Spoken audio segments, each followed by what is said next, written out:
Dr. Elena Vasquez had spent 3 years studying the artifact, and it still made her hands tremble. The crystalline matrix hummed with ancient energy in the sterile white chamber aboard the research station Endeavour, its faceted surface projecting a three-dimensional map of the galaxy that predated human civilization by 60 million years. "Show me Sector 7 Alpha again," she whispered to her AI companion. "Aria."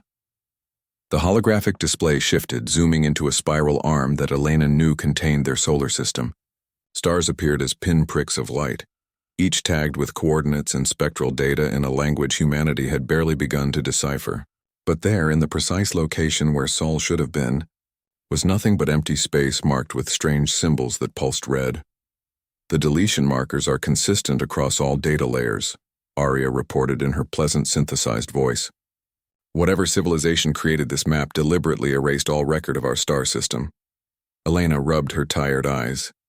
The galactic community had discovered the artifact on a dead world in the Andromeda Reach, and every species had contributed their greatest minds to unlocking its secrets. The Zelthani brought their quantum archaeologists. The Vorlak sent their time mathematicians. The crystalline Shen offered their perfect memory storage capabilities. And humanity? They sent Elena, a pattern recognition specialist who had spent her career finding meaning in chaos. Aria. Cross-reference the deletion signature with the linguistic database again. Processing. Dr. Vasquez. I'm detecting a 73% correlation with warning symbols found in ancient predecessor sites. The closest translation would be quarantine or do not disturb. A chill ran down Elena's spine.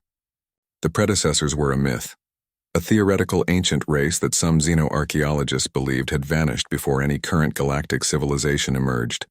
If they were real and if they had marked humanity's solar system, Dr. Vasquez, the voice belonged to Ambassador Kethtar, the Zelthani diplomatic liaison assigned to the project.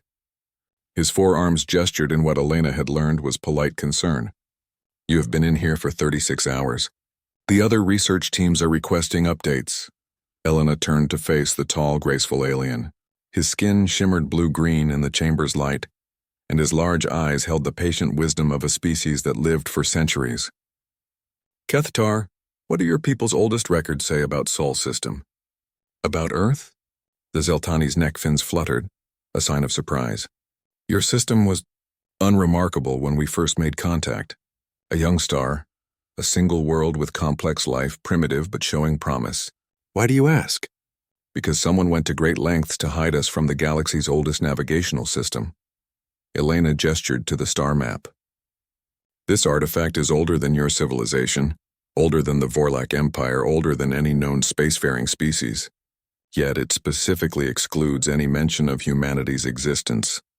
Ambassador Kethtar approached the display, his movements fluid and cautious. "Perhaps an error?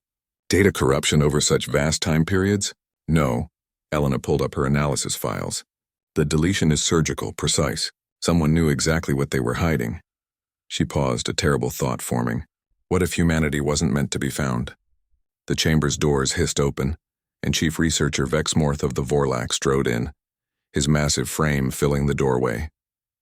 Behind him followed several other members of the research consortium, beings from a dozen different worlds, united in their scholarly pursuit. "Human Vasquez," Vexmorth rumbled, his voice like grinding stone. "The council grows impatient. What have you discovered about the artifact's missing data?" Elena looked around at the assembled aliens, some of the galaxy's most brilliant minds, representatives of civilizations that had mastered faster-than-light travel before humanity had invented the wheel. They all stared at her expectantly, unaware that they were looking at a species that had apparently been hidden from galactic society for 60 million years. "I think," Elena said slowly, "I need to test a hypothesis." She turned to the control interface and began inputting commands. "Aria, scan for any reference to species designation human or Homo sapiens in the artifact's database." Scanning. "No results found. Try Sol or solar system." "No results found." Elena's heart raced. "Search for Terra, Earth, any designation for the third planet in our system." "No results found." "However, Dr. Vasquez, I am detecting an anomalous data cluster that activates when those search terms are used." The star map flickered, and suddenly new information cascaded across its surface. Text in the ancient script appeared and disappeared too quickly to read, but Elena caught fragments that Arya translated in real time. Experiment successful. Subjects showing rapid adaptation. Recommend extended isolation. Monitor for signs of... The display cut out abruptly, leaving the chamber in stunned silence. It was Keith Tar who spoke first, his voice barely a whisper. You weren't hidden from us. You were protected. Elena nodded, pieces of the puzzle clicking into place. Humanity wasn't just excluded from this map. We were placed under some kind of developmental protection protocol. The predecessors quarantined our entire solar system. But why? Asked Dr. Shenra, her crystalline form chiming with harmonic confusion. Elena looked at each of the assembled beings, species that had evolved on different worlds under different conditions, yet all followed similar paths to spaceflight and galactic citizenship. Then she thought about humanity's chaotic history, their rapid technological development, their seemingly contradictory nature of being both incredibly violent and remarkably compassionate. Because, Elena said, understanding dawning like sunrise, they knew we'd be different. The isolation wasn't to protect the galaxy from us. It was to let us develop into something unique, something the galaxy would need. As if responding to her words, the star map activated again, displaying one final message that needed no translation. It was a countdown timer, and it had just reached 0. Across the galaxy, ancient beacons began to wake up, and humanity's real test was